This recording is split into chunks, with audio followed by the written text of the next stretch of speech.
Polícia Nacional Timor-Leste detém suspeito na rua, também desconfia bolso queima de halo cobrança ilegal. E a informação toda no beco local né, atau passa para público Timor-Leste. Primeiro relaciona ao suspeito no beco DSI detém no dia 25 de maio de 2024. Suspeito né detém também a recuperação do órgão Polícia Criminal de Timor-Leste, PNTLPC.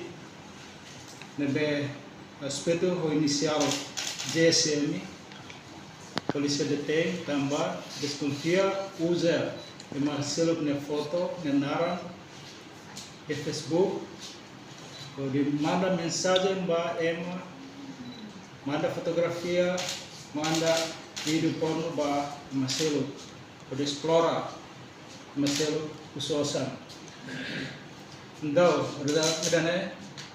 depois colecionar se pesik pakai itu dilokaliza na ada identifica entrega mais tempo de ela para processo investigação